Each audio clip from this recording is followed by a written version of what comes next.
On dit chez nous, au Mandingue, que lorsque vous n'avez absolument rien à dire, vous avez deux options. Soit vous la fermez une fois pour toutes, ou tout simplement, vous dites qu'il y a le poisson dans l'eau. Qu'est-ce que ça veut dire? Ça veut dire que lorsque vous dites qu'il y a le poisson dans l'eau, c'est comme si vous n'avez rien dit. Parce que tout le monde sait que le poisson se trouve dans l'eau. Alors, nous sommes avec le porte-parole du département d'État américain. Il vient de faire une déclaration. Bon, quand le porte-parole ou le conseiller à la Maison-Blanche fait une déclaration, vous devez savoir que tous ces gens-là ne font jamais de déclaration sans l'approbation et donc l'accord du président américain. Donc, quand vous entendez un tel responsable faire une déclaration, vous devez savoir que c'est M. Joe Biden qui vient de donner l'accord, c'est lui qui vient de faire la déclaration. C'est comme le Kremlin. Quand le porte-parole du Kremlin fait une déclaration, nous disons que c'est le Kremlin, c'est Vladimir Poutine qui a parlé. Et donc, il s'agit donc d'une sortie du porte-parole du département d'État américain faite sur le remaniement ministériel du gouvernement russe. Vous savez, Vladimir Poutine vient d'être investi pour encore 6 ans, d'accord, un nouveau mandat de 6 ans. Et donc, il a fait un remaniement ministériel. Et ce qui a attiré l'attention du bloc occidental, donc des Américains, c'est le fait que M. Vladimir Poutine a changé le ministre de la Défense. M. Sergei Shoigu, il est dorénavant le conseiller secrétaire à la sécurité, n'est-ce pas, de la Russie. Vous comprenez? Alors, il a envoyé en civil un économiste. D'accord? Mais nous allons faire une émission sur lui. Nous nous focalisons sur la déclaration du porte-parole du département d'État américain. Mesdames et messieurs, avant qu'on ne détaille cela, laissez-moi vous dire, s'il vous plaît, partagez la vidéo dans tous les groupes possibles. Je vous ai dit, notre objectif, c'est le 1 million d'abonnés. Partagez la vidéo dans tous les groupes possibles, mesdames et messieurs.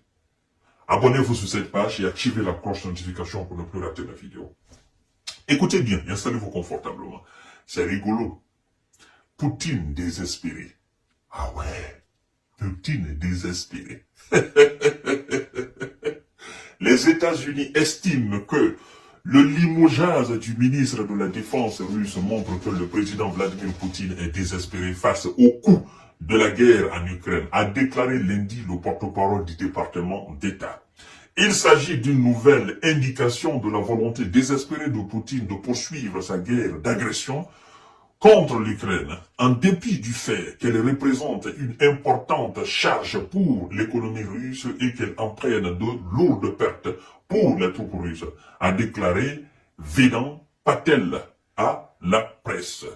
La Russie a déclenché cette guerre non provoquée contre l'Ukraine. Poutine pourrait y mettre fin à tout moment, en rentrant, n'est-ce pas, en retirant ses forces de l'Ukraine, a poursuivi le porte-parole.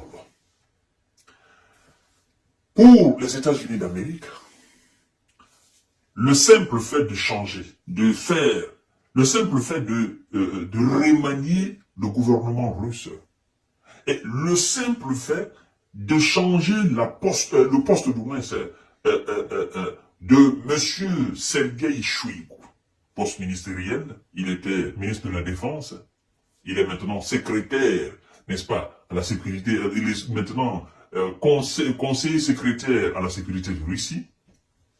Ce simple fait, pour eux, c'est une situation désespérée. Pour eux, la Russie, le fait que M. Vladimir Poutine est nommé un économiste à ce poste, en civil de surcroît, pour eux, ce monsieur, il est venu pour, n'est-ce pas, redorer, n'est-ce pas, le blason du ministère de la Défense russe. Alors, moi je ne parle pas au hasard. Je parle avec des preuves. Les indications par rapport à la croissance économique russe, c'est pas moi qui les fais. C'est pas les Américains. Ce sont ceux qui sont censés le faire. Banque mondiale, FMI, les prévisions. par rapport à la croissance économique russe, comparativement à celle d'Europe et des États-Unis, qu'est-ce qu'ils nous ont dit en 2023-2024? Qu'est-ce qu'ils nous ont dit? Qu'est-ce qu'ils nous ont dit? L'économie russe se porte à merveille. C'est pas moi qui l'ai inventé. La Russie est en train de faire des chiffres colossaux pendant cette période de conflit. Eux qui disent que Vladimir Poutine est désespéré. Mais n'est-ce pas, ce sont eux qui sont en train de renflouer les caisses russes d'argent? Ce sont eux qui achètent les engrais russes. Ce sont eux qui achètent de l'uranium enrichi russe. Ce sont eux qui consomment, qui achètent et qui consomment les hydrocarbures russes. Ce sont eux qui dépendent de la Russie. Alors, entre eux et la Russie, qui est véritablement en difficulté en cette période de conflit? Je vais vous rafraîchir la mémoire.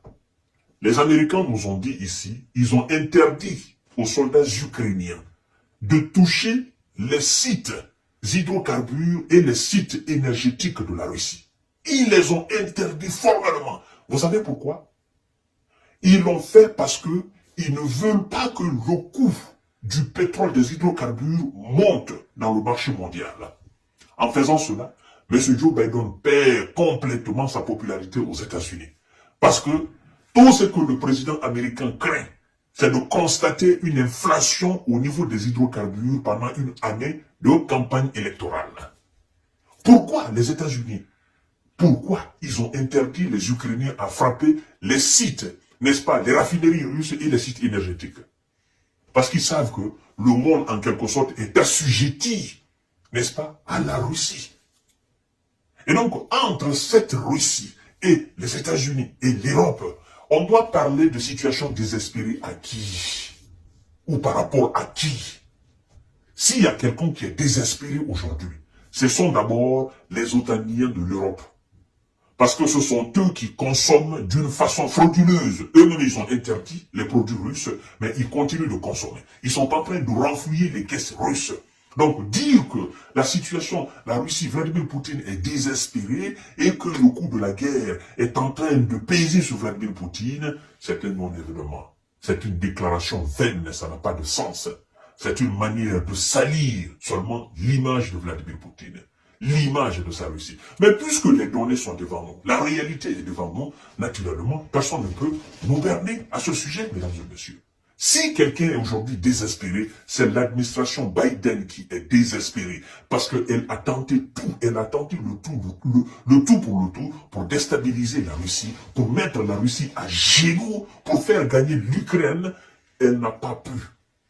Vous comprenez? Donc, elle est désemparée, elle est désespérée et elle ne sait plus où mettre la tête. Mais pour masquer cela, il faut faire des déclarations. Vous savez, ils pensent que nous sommes à l'époque où ils avaient le monopole de l'information, où le monde écoutait les médias classiques. Nous ne sommes plus à cette époque-là. L'information fuse de gauche à droite.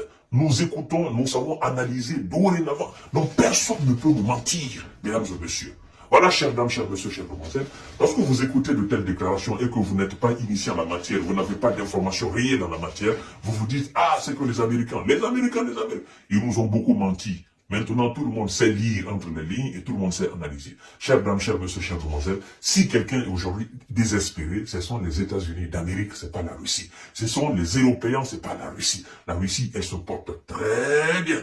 Et elle continue d'ailleurs son avancée sur le terrain. Quelqu'un qui est désespéré ne peut pas lancer une offensive d'envergure. Quelqu'un qui est désespéré ne peut pas, n'est-ce pas, chasser les soldats ukrainiens et les soldats otaniens sur le terrain. Quelqu'un qui est désespéré ne peut pas faire des gains territoriaux. Quelqu'un qui est désespéré ne peut pas gagner, n'est-ce pas, en superficie, quelque chose de 130 km². Il le fait avec quoi? De la salive? Non, il le fait avec des arbres. On conçoit les arbres avec quoi? Avec de l'argent. Donc, l'économie russe se porte à merveille. Vladimir Poutine a de l'argent. Et qui est-ce qui lui donne de l'argent? Ce sont les Européens et les Américains eux-mêmes. Pourquoi ils n'ont pas sanctionné, n'est-ce pas, le nucléaire russe? Pourquoi ils n'ont pas sanctionné les hydrocarbures russes? Pourquoi ils n'ont pas sanctionné les gaz russes? Pourquoi ils ne l'ont pas fait? Parce que eux-mêmes, en le faisant, ce sont les différentes populations européennes qui vont se mobiliser contre leur propre administration. Parce que tous ces gens-là achètent le gaz russe pour s'échauffer et pour consommer naturellement, pour faire de la cuisine et tout ce que vous savez qu'on fasse avec du gaz. Donc, chers dames, chers messieurs, chères demoiselles, voici un peu mes impressions par rapport à cette déclaration insensée, inutile. Vous comprenez? Donc, vous partagez la vidéo dans tous les groupes possibles. À tout à l'heure pour notre série d'informations et de décortiquage. Merci beaucoup et